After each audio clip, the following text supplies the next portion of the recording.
What's up, nation? Welcome to the first 2019 edition of the Wise Take MLB DFS podcast. This will be a little bit different. Today, I am joined by the residential Wise Take boy genius. You know, I had said something about you, Cam. For those of you, I forgot to mention his name, KamG333. Most of you know.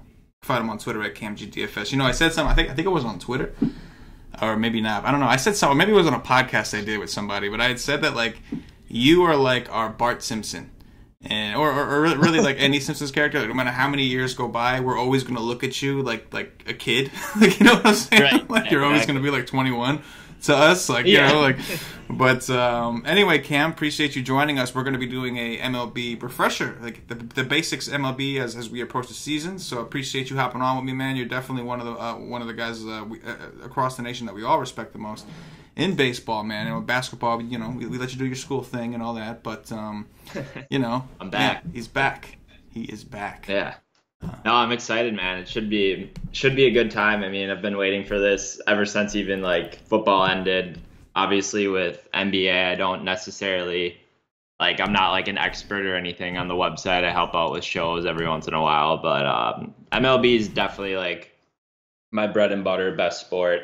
For sure. So definitely here to help everyone out, but I'm super excited for Thursday. Once all those pitchers gets announced and stuff, we can definitely start breaking everything down in the chat. But I think this should just be good. I know we have a lot of like new members from NBA who are subscribed that are always trying like new sports like NHL and stuff like that, where they ventured over and had a ton of success because Brew and Hoff just always crush it over there. So I'm hoping that we can get some of those like NBA members over to MLB and they can crush as well, and we can help them learn how to become good players and stuff. So I'm excited, man. It should be a really good year.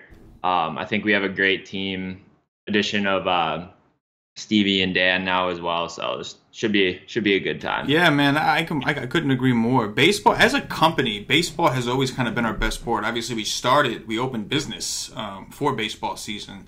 And listen, we had a great NBA year. We had a really good NFL year. But baseball as a company, baseball is definitely our most well-rounded sport. We have the most analysts who are able to contribute the most, like yourself, who kind of comes in out of, who kind of hibernates during the NBA season, and Patio Joe, and both of you guys, man, just yeah. You know, very, very good analysts that we have, experts that we have for MLB, and like you said, we did grow a couple really awesome talent in Thunder Dan, Stevie Brown over basketball, so it's like it's a great time, man. Like last year, we had a lot of people who kind of like after NBA, they kind of just dropped off and left, membership wise, all that kind of stuff, and like I think they made a big mistake. Because we had a really good baseball season, and it's not like, okay, we just had a good year. It's just something that I think as DFS players, our team understands the most. And we understand how to use the variance to our advantage, rather like an NBA, right? Like if you consider yourself a GPP player, the NBA is going to be relatively tough if you're not doing 150 lineups, because in the NBA, you have to eat a lot of chalk often. Like we talked about last night. I know it's late in the season, but just a quick example. Last night, the Grizzlies were all chalk. Just all of them. Valanciunas, all these. And they all went nuts. You couldn't fade them. If you faded them, good luck. The top scorer was on the 400s. It was kind of crazy. But in baseball, there's such a better chance. Like there's so much more variance. There's such a better chance that chalk is going to bust. Aside from maybe starting pitchers, which we'll talk about. We'll explain why that is later. That I think that it kind of levels out the playing field for those of it leaves some room for your skill to take effect, and then it leaves some room for a little bit of luck to take effect. And I think that that's like a big skill for, especially for not just us, but especially for rec players who in NBA may feel like they don't have a chance, they can't breathe. In MLB, they have some leeway, and things could just bounce their way, and they can get a little lucky. So it's a great DFS sport, man. Yeah, there's nothing better than like sweating baseball or a guy, you get that notification on your phone and he hit a home run or double dong. Everyone's going nuts because it's an event sport. So if some guy hits a home run and he's in your roster, like there's not a better feeling than that. So it's just a glorious thing. You'll never appreciate dongs so much. I forgot Joe's back from the dead with his twins last year. He kind of he kind of was stuck with them, but now they're a year older, so I think he's going to be with us. His presence will be here a little more. He So is. I'm excited for that too. Very, very excited. Joe's going to be writing the Cash Game article at least 2 days a week. We got Stevie doing it 4. We're set, dude. You're going to be bringing the cheat sheets. Last year, I think that was a great thing, and we got you on the Wise stream on Saturdays, and I'm sure you'll make some pod appearances. Just as a package, man, it's great. We have we're gonna have an MLB model this year. That's like the first year we had a rating system. The second year we had projections. This year we're gonna have both. Our model is gonna consist of both a rating system and a projection system. Another thing that we'll kind of talk about as we go in. But the first thing that we'll kick this thing off with, Cam, is let's discuss some of the main differences. I touched on a few already, but some of the main differences of MLB DFS and NBA DFS, and then we can go into NFL and some of the other sports. But let's talk about the main differences between MLB and NBA, because that's the sport that most recently a lot of these people are coming off of, and a lot of people are new to MLB. Yeah. So you tell me, based off, you know MLB very well. You know basketball, and it's not like you don't know how to play basketball DFS. So from your experience, tell me the main differences. Yes. Yeah, so I mean, first of all, I feel like in MLB, you're not necessarily looking for point per dollar per se, where in NBA, you're kind of always looking to scratch out that extra value play or point per dollar. Necessarily in MLB, you're kind of just looking for like stacks and upside here. So like for the most part, I'm just looking for upside in the guys that I roster. Pitching wise, I always look for strikeouts. Those guys that I think can really cap out their ceiling, where in basketball, I think you look for like value first, and MLB, I don't at all. It's an event-based sport like I'm looking at hitters. I want guys who can drive the ball, drive in runs, obviously hit home runs, things like that. And I group them together because like we'll talk about later, but stacking is huge in MLB, where in NBA you necessarily don't have to stack. Assist wise with maybe like a forward or a center point guard stack or a game stack along those lines, you can do that, but it's not really essential in NBA per se. In MLB, I definitely think it's essential. If you play cash games, you definitely don't have to, but if you're playing tournaments, you're going to want to maximize your upside. So stacking, if a guy gets a hit, then the next guy that comes up, if you stack that team, he has a chance to drive in the run. You get the run and the RBI points. So I'm really looking for like total just upside in all of my lineups. So I'm definitely focusing on the ceiling rather than like value in baseball, where I feel like it's kind of reversed in NBA, where you're kind of looking for value first and then like, oh, this guy also has a ceiling, I think it's just reversed. So that's the biggest difference for me in terms of NBA and MLB, where a lot of people might be coming over from.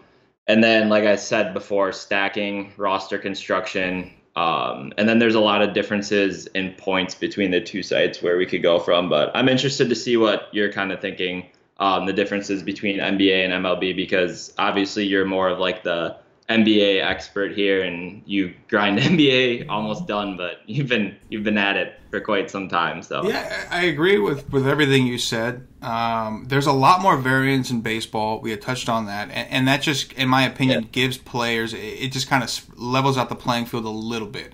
Basketball, you got to think, basketball is one of the most predictable sports, as they say, and if it's easier to predict for you, that means it's easier to predict for everyone else. So people kind of misconstrue like edge for, because it's easy to do. Where's the edge? If it's easy for you, like one thing when I first started playing DFS, I was like, I think FanDuel's a little easier because I understand it more. It's a little easier for me. Well, if it's easier for me, it's easier for everybody else. So the edge is kind of gone in that sense. Yeah. You know what I'm saying? So yeah, 100%. To me, like you said, now I will say this: NBA used to be a sport where people never liked to stack, unless it was like a game stack. But NBA was a sport where and for those of you that don't know what stacking means, it means taking multiple people from one team, right? And in the NBA, the theory was, if player A gets a rebound, that means player B did not get a rebound. I think this year on DraftKings, we started to see a lot more of the stacking kind of going off. Like on DraftKings specifically, because of their pricing, we started seeing like 4 or 5 man stacks of a team just going nuts and everybody hitting 6x value. So that's not the normalcy of NBA. Normally in NBA, you don't want to stack. It's not optimal to stack. Baseball, for tournaments specifically, like you said, Cam, in cash games, it's a little bit of a different tune. We'll touch on that a little bit. But in tournaments in MLB, you almost have to stack. It's like you said, you have to maximize your scoring. You got to think of the scoring opportunities in an NBA game, right? These guys are there's constantly a rebound, constantly a shot, constantly a block, constantly and baseball is, like you said, it's an event sport. It ain't like that. There are games that end in 1-0. There are games that end in 10-0. It ranges. So to me, one of the main differences I think of MLB as opposed to NBA is like, okay, here's another strong one, like projections, right? Projections are super crucial in NBA. If you have accurate projections that you plug into an optimizer, you're going to do better than most nights. In baseball, projections don't really mean shit. It's really like, you know what I'm saying? It's really more so in terms of like your personal stack exposures that's going to like really hold the skill, right? So like, because like, let's talk like projections for MLB players. Let's be real. The best player in the best spot in baseball can go 0 for 4 any given fucking night. Any given night. Yeah. Right? So that level of variance kind of takes the predictability out of it a little bit, which again, like I said, I think that kind of adds. But because you're taking that out, instead of going through each individual game and trying to say, this guy's going to hit a home run from the A's, this guy's going to hit a home run from the Mets, this guy, like you said, like you're better off finding that pitcher that you really want to attack, maybe even 2 pitchers you want to attack, and just, if you really think that guy's going to suck, load up against this team, because chances are, if, like you said, if player A gets a hit, player B behind him gets a double and scores an RBI, you're getting maximizing your points without having to sit there and like flip through 9 different fucking games. Like, okay, well, hit a home run. Okay, you're not up for another 3 innings. All right, you know what I'm saying? So, I think like there's a lot of differences, but like let's talk about what the most relatable sport to MLB is, which I think, and like you've actually been dabbling in this with Hoff and Brew in the Slack over basketball. I do not play hockey. But NHL DFS I find to be the most similar in terms of like the main 4 sports: NFL, NBA, NHL, right? Like tell me your thoughts there, because I know stacking is big in NHL. I know the goalie is kind of similar. You don't want to miss the goalie. You look for the win, kind of like pitchers in baseball. So talk to me about some of the similarities between NHL and NBA. Yeah, I'm sorry, like NHL. NBA is always on your mind, man. But yeah, so like NHL, I mean, it's obviously correlated because you get assists with guys who score a goal for the most part. I mean, you can score like a shorthanded goal, or just a goal like by himself without getting assisted. But like for the most part, you want to stack because the guy who's scoring the goal is gonna get assisted most of the time than not. So you really want to like max your upside on that single event by getting the assist points as well from the guy that you rostered who scored. So the idea behind it is you can stack 3 to 4 guys on a team, which is very similar to MLB, where you can stack up to 5 on DraftKings, 4 on FanDuel, because when that guy scores a goal or if that guy drives in a run, you can also get the assist or the RBI and the run as well for like MLB. So they're very correlated. And then in terms of goalie for NHL and pitcher for MLB, it's a little different from the standpoint where goalies play usually all 60 minutes if they're doing well. So he's going to finish that game if the team you stacked and paired your line with is going to like score 5 goals and your goalie's pretty much like, and they win the game, they scored 5 goals, your goalie's automatically going to get the win.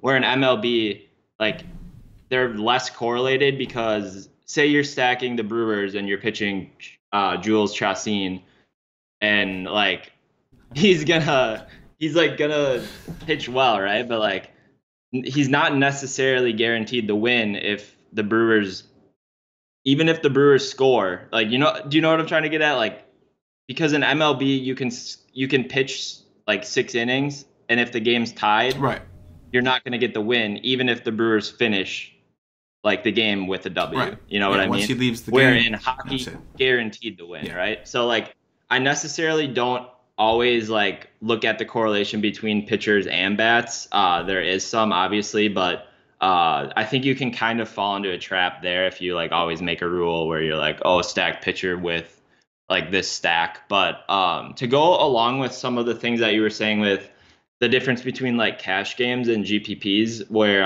in cash you're trying to like pick off like each guy from a certain team, or like GPPs. I've kind of found myself early on when I was playing MLB like, oh, I want to attack this pitcher, I want to attack this pitcher, I want to attack this pitcher and this pitcher. So when I was making my lineups, I would always try to get like for instance, say like the Angels are going up against a bad pitcher and the Yankees are going up against a bad pitcher, and another team's going up against a bad pitcher. I would always pick like Mike Trout, Aaron Judge, and Stanton, and then like separate like those two, kind of get it mixed around. Where now I found myself like just going full team stacks, because everyone always tries to use like projections. Like Mike Trout is going to be projected for 15 to 16 points on most nights just due to how projections work. For the most part, depending on who you're getting projections from, I believe they're just average like fantasy points per game and then slightly adjusted for the pitcher that they're facing, which you can use to your advantage, because that's obviously not really accurate if it's an event-based sport. But what I was saying is I go full stacks because you're targeting that pitcher for a reason. It's not anyone to say like that Mike Trout's the only guy who can get a hit off that crappy pitcher, right?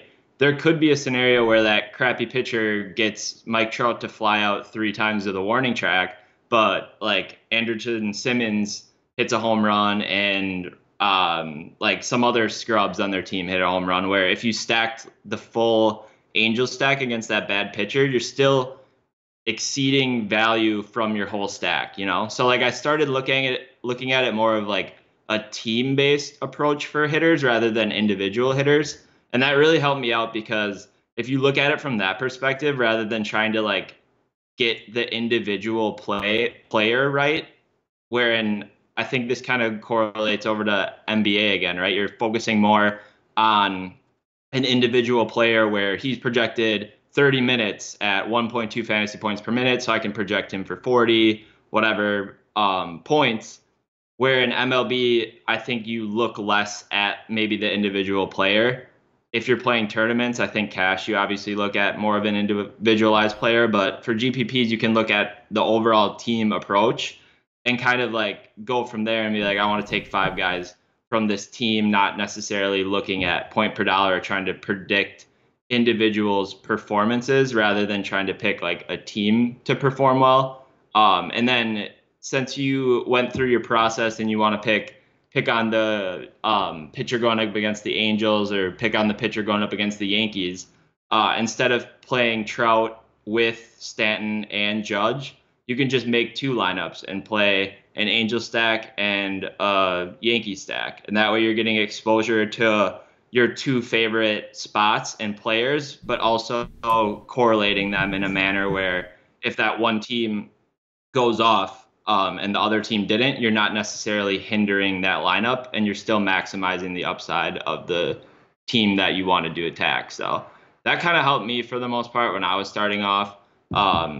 Just learning like stack and try to get away from that bias of looking more towards like the individualized player, I think, and more like a global approach, trying to pick out like pitchers that you want to attack and like teams to target. You know what I mean? Yeah, no, absolutely. With that said, let's talk a little bit about, well, I think the first thing we're going to want to talk about, let's talk about pitching. We'll talk some basics about pitching. We'll get into stacking next. But there's a few different things that we need to address with pitchers. Number one, people are going to want to know, how do you pick a pitcher? Does it change for what contest? Which it absolutely does. Cash games, tournaments. And at the very basis, FanDuel and DraftKings, depending on the site you play, it's very different. Kind of like in basketball, how the rules are a little bit different. It's the same thing on DraftKings. There are going to be some pitchers who are better suited for certain sites. For instance, on DraftKings, it's a whipped site. Meaning if you give up hits, you get little chunks taken away from you. On FanDuel, the whip means nothing. You don't get penalized for walks or hits or any of that. All it comes down to is strikeouts, quality starts, and wins. So there are some differences there. Now, in cash games, you can almost always look for like there's a bunch of sites out there that'll like Vegas will project the opposing team's runs. And you can almost always bet that for cash games, the most popular cash game pitcher is going to be the pitcher that is facing a team that has the lowest opposing run projection. So for cash games, it's almost become somewhat easy if you want to just follow like the daily over the course of a grind. Like it's not going to work every single time, but over the course of a season, if you want to grind that way, it's kind of simple, right? Like that's if you want to play the block, if you want to do what everybody else is doing, which in cash games I think is fine. Because why take a risk if the reward is the same as if you don't take the risk? If I take a risk, it's because I want a bigger reward, right? Like we take chances in tournaments because we're hoping to get to the top. Because if we get to the top 50%, that don't mean shit in tournaments. In a cash game, if you only got to beat 50% of the field, and whether you finish first or 50th out of 100 people, your prize is the same. Then why take a necessary risk? But anyway. That's just one little tidbit. So be on the lookout for that for cash games. Patio Joe and Stevie Brown have you covered. But almost always, the team that's projected for the lowest runs that night, the opposing pitcher, that and like the biggest favorite, which usually correlate hand in hand, are going to be the highest owned pitchers for cash games. But let's talk about pitching in general, Cam. What are some of the things that you're looking at when you're approaching a pitcher? What are some of the things most important? And then again, kind of touch on the differences between FanDuel and DraftKings. Yeah, so I'll just start off with the differences between FanDuel and DraftKings first, because I think it makes it just a little easier to understand. But so for FanDuel, like you said before, you're just kind of looking for guys who are going to get through the game, obviously have strikeout upside, which is key for both sites. Just in general, you always want that. Strikeouts equal points, give you a pretty high-ish floor, relatively safe player, even if the guy gives up a couple of runs or even like 4 runs. If he can strike out 9, you're still going to have a decent shot at reaching value. But yeah, so FanDuel, it's pretty much giving up in a run, you get deduct points, but you can give up as many hits as you want. You can walk as many guys and you'll never get penalized for it. Where on DraftKings, if you give up a hit, you lose like 0.6 points. If you walk a guy or bean a guy, you lose 0.6 points. So you don't really want to roster pitchers over there on DraftKings that are going to get into a whole lot of trouble. Like you said, you mentioned the whip stat. It's just walks and hits per innings pitched. So you can track that stat if you want. I look at it a little bit, but not necessarily a ton. I look at more like predictive stuff, but if you're just starting out, that's a pretty good stat to look at in general. Once you get a bigger sample size, it's pretty indicative of if the guy can get guys out and not really walk anyone or get in trouble. So that's the first thing you want to look at, the main difference. You can take a little more chance on some guys in FanDuel for that reason, because if they walk or give up hits, it's not going to penalize you. So you can kind of target guys who walk and give up hits, but also have massive strikeout upside on FanDuel, where on DraftKings, you kind of want to limit the guys who are always giving up guys on the base pass there. And then on FanDuel, you get the quality start bonus as well. It's 4 points. So like in terms of that, you just want the guy to go. See, I'm rusty here, but I think it's 5 or 6 innings on FanDuel. The quality start. Yeah, it's 5 or 6. 6, yeah. Okay, so it's 6 innings and then less than 3 or less runs. So if you can get a guy to do that, that's always a nice little bonus as well. So if you can kind of like project a guy to go at least 6, limit some damage there. Where on DraftKings, that's irrelevant. If he goes 6 innings less or 3 or less runs, you don't get any points. And then on FanDuel, you get the win bonus at 6 points. And you get that on DraftKings as well. It's a little bit less, but it's relative to the site. And then, yeah, so I'm just looking for guys on DraftKings more that have strikeout upside, obviously, like both sites, but then limit like base path runners because you get penalized for that. Where on FanDuel, it's more of just like strikeouts. And if he gives up hits and doesn't give up hits, it doesn't really matter. But What was the other thing that you asked before that? I totally sidetracked myself. No, we're just talking about like the different pictures, different sites. You asked stats and stuff, yeah, right? yeah. I guess like Yeah. what are So, some I of the mean, things you yeah. look at there? Yeah, so for pitchers, what I'm looking at is, I touched on it both times. There's a common theme between the two sites for pitchers. It's strikeouts. You want strikeouts, more strikeouts, always strikeouts for pitchers. That's the first thing I look at when I'm trying to project pitchers. I go through, I look at their like predictive numbers for strikeouts, their current K percentage. So it's very simple. You can go on sites like Fangraphs or various other ones now with baseball and just go check out like Jacob deGrom's K percentage, for instance. Last year was 32%. Scherzer was 34.6. And then I also look at swinging strike rate, which is just when they get a batter to swing and miss at a pitch for a strike.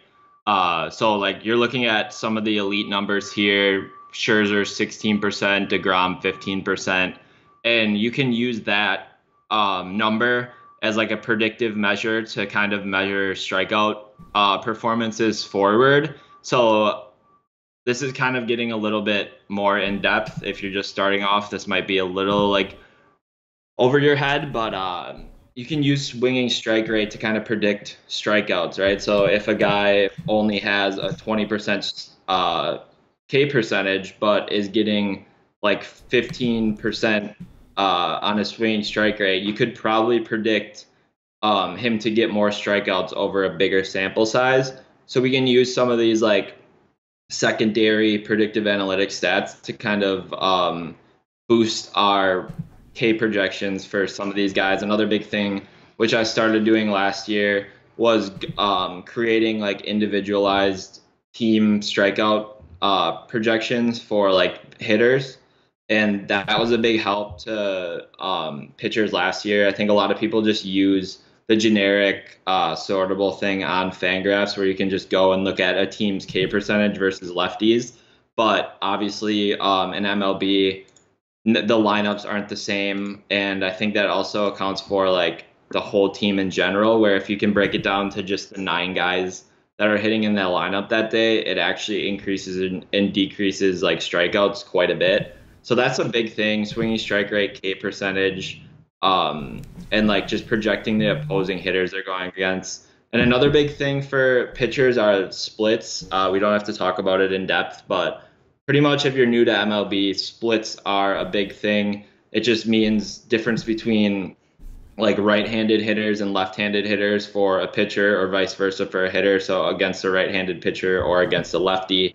For instance here, like Jacob deGrom had a 30% strikeout rate versus righties last year, but a 23 versus lefties.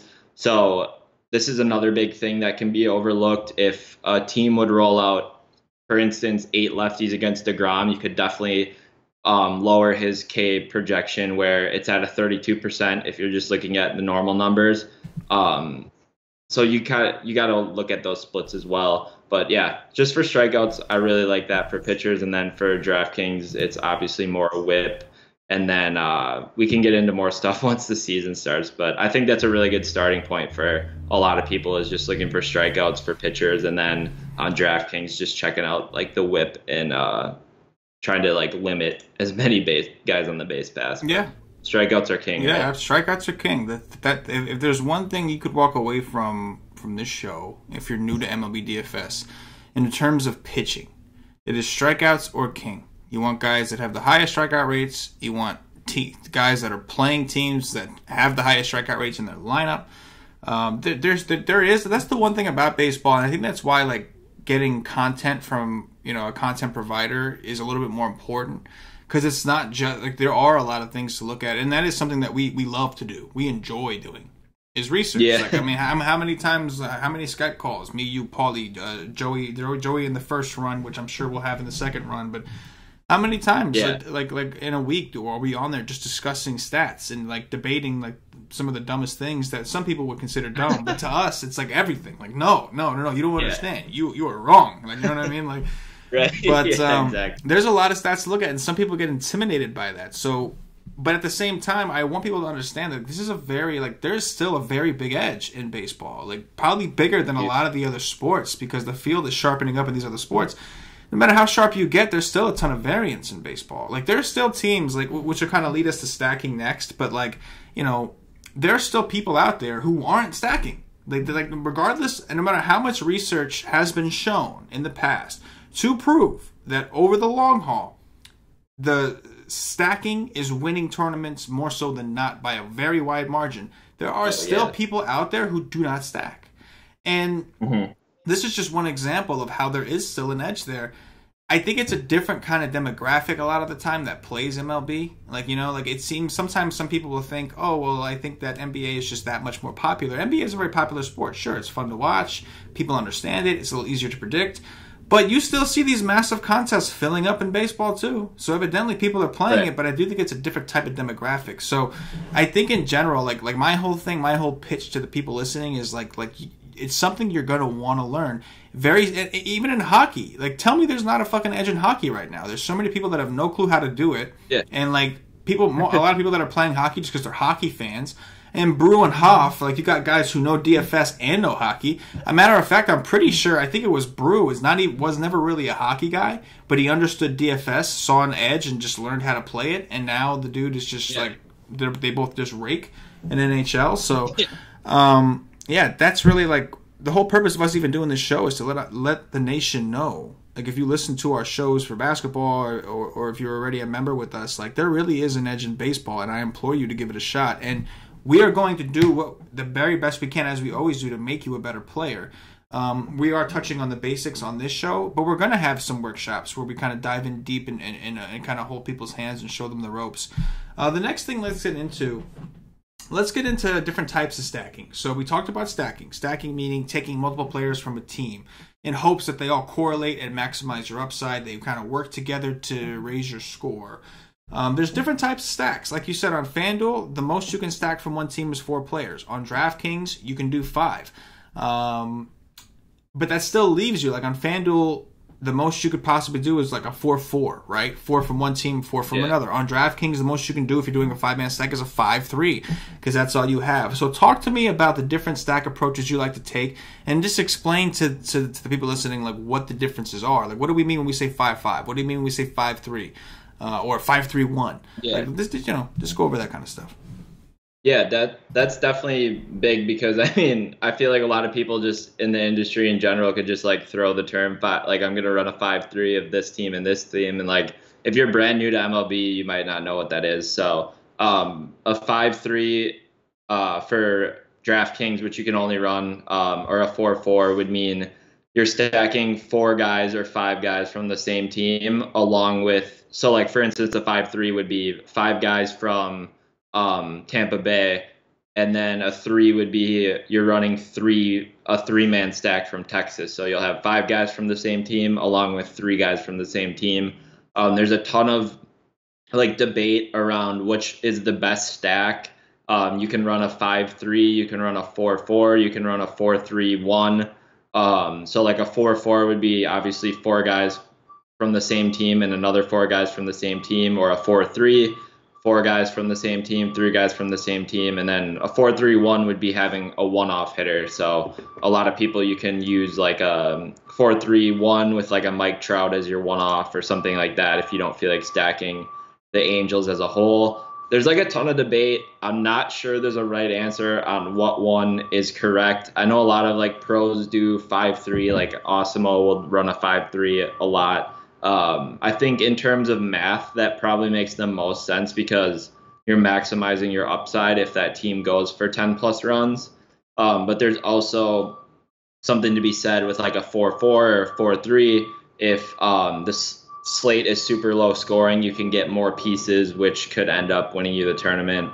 I think it's more of just a process thing.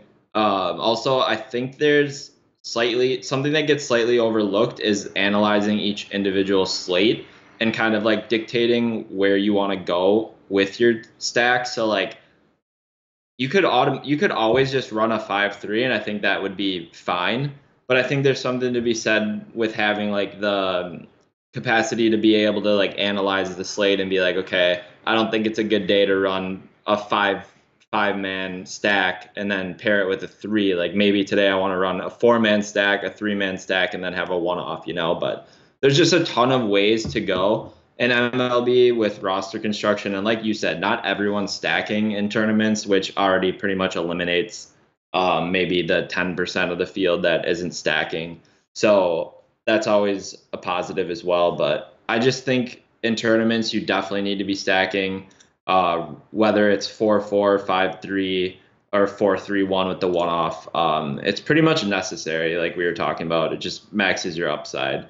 I don't run like a specific one where I do like always do 5-3 or always do 4-3-1. I kind of like play around with rosters, kind of see how I like it and then go from there. But I don't know. I always stack, and I just think it makes the most sense. Yeah, another thing I'll add about stacking is sometimes what stacking will do, and like one of the reasons I like to do a 5-man or a 4-man, if it's FanDuel 4-man, if it's DraftKings 5, is because sometimes that'll force you to play a guy that maybe isn't as optimal, right? Like you would never play this dude because this guy sucks against righties and this pitcher's great against righties, so I would never take this guy. But if I'm stacking and he's sandwiched in between two hitters that I do like, I'll take him as a part of the stack and hope they correlate. And that's kind of like that's the variance aspect, right? Like we have we have a ton of great stats in MLB, and that's one of the things that make it so much fun and so much like of a challenge to predict because you have so many stats. But at the end of the day, you got to figure as far as actual batting average, the best hitters in baseball are only getting hits 30% of the time. You know what I'm saying? Yeah, exactly. So you have to like take that for what it's worth and understand there is a lot of variance and allow that variance to work with you. One of the ways I think that variance works with you, and this is my opinion, this is how I'll be approaching MLB. Last year we did some experimentation with both types, and I know for sure I had a lot more success with one, and that is that more lineups are better than less lineups. That's a big way. Listen, that's probably the truth in any DFS sport. But in my opinion, especially a sport with so much variance like baseball, I want as many lineups as I can get. If you're playing, $20 a day, use that into the mini max. Like play those 25 cent, 50 cents, and just play a shit ton of lineups in that thing, man. Like, and just like get your exposures from guys who know what they're talking about. Wink, wink, us, and just kind of go to war. But like that's how you kind of combat the variance. And that's how you end up playing guys that like a 1% owned hitter that you would never play in your life because all the stats said no. But like you got to think of the game flow. Like I am not going to take this hitter because he sucks against righties and this starting pitcher is really good against righties. Chances are that starting pitcher is going to come out of the game around the 6th or 7th inning. So he's going to probably get 1 or 2 at-bats against somebody else. And I'm not saying you don't want to bet the farm on that one dude getting a hit. But if you have 20 lineups, is it going to hurt you to have him on 1 or 2? And if you get lucky and the guy double dongs at 2% owned, like, you know what I'm saying? Like, you're fucking good. Yeah. So, Yeah, it definitely does force you into, like, those low-owned plays, right? Because I feel like the higher you go with, like the highest possible stack, like a 5-3, you're pretty much guaranteeing yourself to have a guy that's going to be less than at least 10% owned, even on, like, a chalky team. Like, if the Yankees are chalk, if you go, like, 5-man stack, your Judge, your Stanton, those guys are going to be probably 30, 25%, right? But then you're going to get like a Hicks or a Greg Bird that's going to be under 10% that definitely can double dong because they're in just as good of a situation as Judge or Stanton. They're just per se not as talented, quote unquote. But like, I agree with you 100%. It definitely forces you into like some of those like lower owned, less optimal plays where in MLB, there's not really necessarily like an optimal play, Right. Absolutely. The last thing I'll mention in terms of just like general MLB DFS, Vegas is your friend. All right. Vegas has been around. When I say Vegas, I mean the sports books. Yeah. I can't just say Vegas because now it is legal in Jersey and it's going to be legal in a bunch of other states soon. But when I say Vegas, I just mean the sports books. These guys have been around for a long, long, long time. They have algorithms that they've developed over years and years and years. And then on top of that, there's also people they deal with called sharps. People who have a shit ton of money and they drop a shit ton of money when they like something. And these guys are right more often than they're wrong. Vegas is your friend. I'm not saying you blindly follow Vegas. That is not what you do. But pay attention to the lines, where they open, where they finish. Pay attention to how they move throughout the day. It's very important. Now I will say this, like, one great thing about MLB DFS is there's not nearly as many late scratches. Granted, once in a while you're going to have a lineup come out and it's going to be like, oh, what the hell, like, you know, this guy is now leading off and I didn't think he was going to play. But those kind of things in baseball are a little more predictable. Day game after a night game, shit like that. You're kind of going to be able to kind of guess. But like it's a lot more lax in that way. We're not going to be scrambling every single night. You got to stay at your computer until right at lock. Obviously, you're probably going to want to be sitting there tweaking and figuring out your exposures, all that. But it's not like so much of a panic or frenzy. You know what I'm saying? Like, if it's a late scratch, it's probably one dude who got scratched. And it's not very often. So, but yeah. That's the beauty of it. You could just set your lineup the night before, and probably more nights than not. Like, you could probably have the correct batting order that you think it would be, and you probably wouldn't have to switch anything at all. Absolutely. Absolutely. I love it. But so I'll say this. There's one more thing I wanted to say, but I forgot what I was gonna say, but it went along the lines of stacking, but I forgot, so I don't even know anymore, man. I'll say this. There's a lot more things, like, you know, we're doing this show. Oh, I was gonna say this. You said Vegas is your friend, like, in terms of trying to get like bringing you on to like the more optimal plays and stuff. It's also like a friend with ownership, like projecting ownership, right? Like, you touched on that with pitchers, but it's also the same thing for like hitters and stacks in general. I would like to see like there's like a value you can project to see like the correlation between like the Vegas projection highest owned team, like run it between like the top run projected team and then like the highest owned team. And I feel like most nights you could probably just sort on like Fantasy Labs, go by like projected runs scored, and then most nights like those are going to be the chalkier dudes. And as you get down, like the lower you get down, the lower it's going to be. But like, I mean, like you were touching on too, it's an event-based sport, and even if a team's projected for 3.5 runs and not 6, those like 3.5 runs could be from 3 home runs, right? Like, and then if you got 3 home runs on a team that you stacked 3 dudes from, that's better than like a 5-man stack that scored 6 runs with singles like, and walks and shit. Yeah, exactly. Yeah. So like, you can also use it in terms of that, because there's different ways to score runs in MLB, right? It's like you could be projected for 6, but if you're going to single and double a team to death, that's not necessarily as good as maybe being projected for 3 runs, but you're going up against a pitcher that strikes out a bunch of dudes, but when he does give up a hit, he gives up the home run, right? There's a couple of guys last year we found examples of that. Really good K stuff, but they just throw it right down the middle, and that's where it gets tough to project, right? Like, you can't – that's the variance you were talking about. You can't project where the guy's going to throw the ball in the zone every time. Like, you can only look at it and be like, okay, he's got good stuff, he's got this number, but if he messes up and throws a fastball 95 right down the middle, these MLB hitters are going to take advantage of it. So you can use that variance as well in terms of like to your advantage per se. So there's a lot.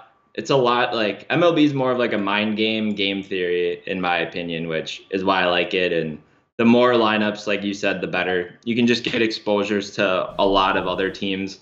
And like, I think ownership doesn't usually get over like 30-40%. If it's a small slate, like Coors might be like 40. Right. But other than that, you can like, there's not a whole ton of chalk, where I feel like everyone's usually around like 15 to 10, which is super nice because you can kind of like navigate it. And I like that. So I just wanted to say you could use Vegas to kind of use like ownership projections per se. Absolutely. For like tournaments as well. Absolutely. Now, guys, these are just the basics to kind of brush people up and kind of explain some of the basics into MLB. We're going to have a lot more extensive coverage, and we will have a ton of content, premium content, as we always do at wisetick.com. For our members, we're going to be in the Slack kind of trying to teach our guys the way. We have a lot of members who have learned a lot over the years in baseball and are going to sit there and help some of the other guys. And it's been really cool. I know Cam and Stevie has already been in there playing the spring training and having a lot of success with the spring training DFS. It's pretty incredible.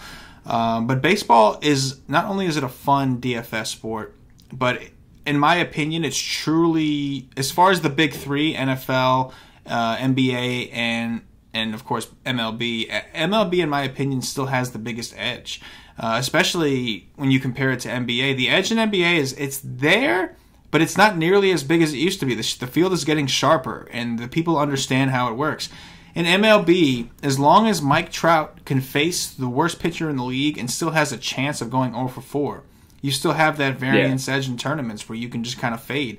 You know, if you want to play both, play it in cash, fade it in tournaments, whatever the case may be. But there's definitely still an edge. Now, listen, guys, there's a lot of stuff we didn't touch on that we will touch on in future videos at wisestake.com, things like that. There's weather, dew points, umpires. There's all kinds of different things that you can, little things you can use to get your edge.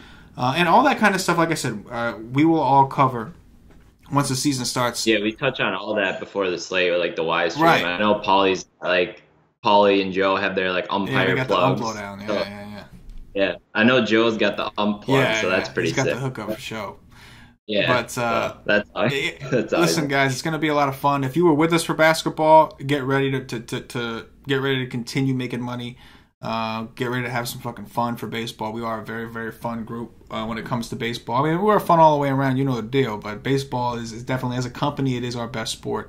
And if you haven't played baseball, you have been missing out for the last X amount of years. You've been playing fantasy and not been playing baseball. It is a lot of fun. I know basketball. I mean, listen, I'm going to be honest. I love baseball in general, but I prefer to watch basketball.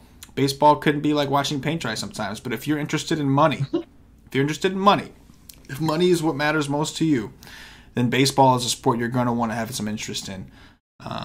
Especially this year with the squad we got, man.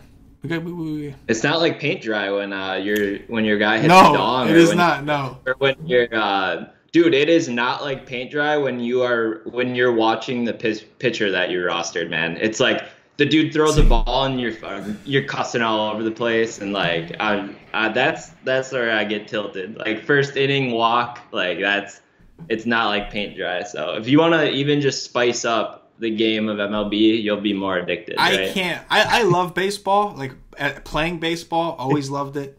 Watching baseball, like I love to watch my Mets. I'm a big Met fan, and I love to watch the Mets. But like DFS baseball, like I can't watch my pitcher pitch. Like if it's DeGrom or like a Met pitcher, so I can't do it, dude. I can't do it. Just sitting there and just waiting for him like to potentially lose points. Yeah, you're watching him gain points is great, but like in between every pitch, when that's your pitcher, in between every pitch feels like an hour. Like you're like, oh god. Like, but in all seriousness, like baseball has a whole new twist. You're right. When you have money on the line, like something like baseball, where listen, one home run can take you from like middle of the pack to top of the fucking leaderboards. Yeah. One home run can make all the difference between you being not cashing to now all of a sudden you have a major sweat. You know what I'm saying? Like baseball's a wild sport, man. So Cam, I appreciate you hopping on the show with me, man. Giving a little refresher to the nation. I'm sure the nation's going to see a bunch of you. Cam's going to be doing cheat sheets every day that he can, as long as the slates are big enough and he has the time. But those will be available for our Wise Take subscribers at wisestake.com. We're going to have GPP articles, cash game articles. We got the Wise stream, which is a show we're going to do 2 hours before lock. We will still be doing the podcast before the shows, Monday through Friday, all that good stuff. But, dude, I'm super excited.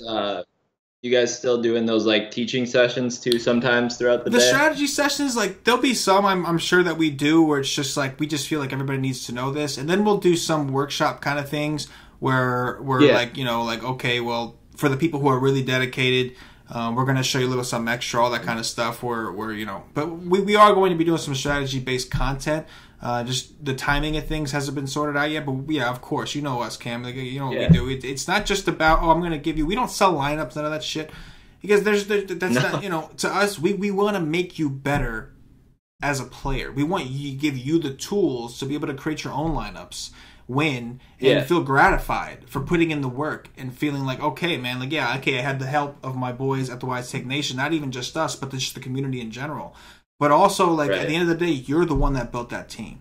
And you're the one that feels that gratification. Yeah, also, like, I feel like there's a huge advantage to, like, what we do as well. Because I know last year there were guys in our chat that never played before, and at the end of the year, they were winning like thousands of dollars every night on a consistent basis, just because. I mean, don't get me wrong. Like, they deserve all the credit in the world. Like, they took the time for themselves. They taught themselves. But I'd like to think like we helped them along the way. Yeah. You know, to like teach them.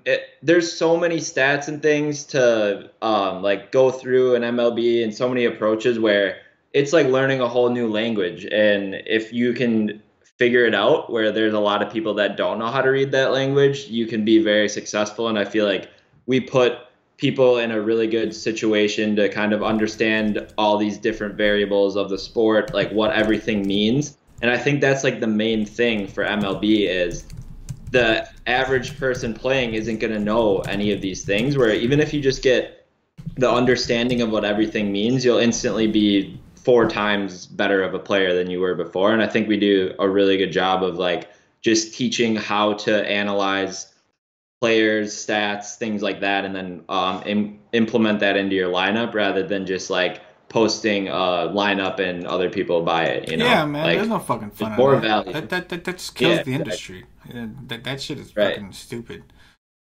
But yeah, man.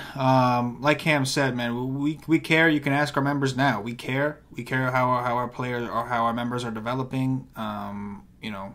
NBA is a lot. It could be pretty wild, especially with late scratches and you know, moving things around, not getting teams in time. Baseball is a little bit more of a lax experience, but a very, very fun and profitable experience. So again, Cam, you guys can find Cam on Twitter at KamG333. You can also find him in the Slack at the Wise Take Nation, which is what we do. You can find his cheat sheets on the daily. He'll be doing live streams. He'll be doing podcasts. You will catch plenty of Cam, Patio Joe, Paulie D, Stevie Brown, Thunder Dan, the whole crew. You'll catch a bunch of them. But we're gonna get up out of here. Got some NBA prep we got to do before our NBA live stream kicks off. It's a great time for sports in general, man. We got March Madness. We got some NBA still. We got baseball starting on the 28th. It's just a great time to be a sports fan and to be a DFS player or just a sports gambler in general. Cam, anything in closing before we get up out of here, bro? No, man, I'm just excited. What is it, 5 days away until the first slate? I think we have about like half of the guys announced starting already. So I think we got like Verlander. I saw Stroman's pitching. My Brewers, we got Chacin versus Flaherty, I think, which should be fun. I just thought I should have worn my Christian Yelich jersey for the show. That would have been great. But I'm just super excited, man. It's going to be a great year. I'm excited for the new people and to come into the Slack and just subscribe. And then I'm excited to have guys like John and MG and Todd, who just entered the big roller. Todd now is in like a huge season-long league. I think it was like $1,500. So that dude's locked in. Todd, yeah, getting down. He's locked in, dude. He's done so much research for that. So that, I mean, even like you said, there's guys in the Slack chat, even like Todd and John and those guys always breaking it down as well. So super valuable. But yeah, I'm just excited. It's gonna be a good year, and let's get it. Let's get it, guys. For KamG333, for myself, the entire Wise Take Nation, as always, good luck. Yeah.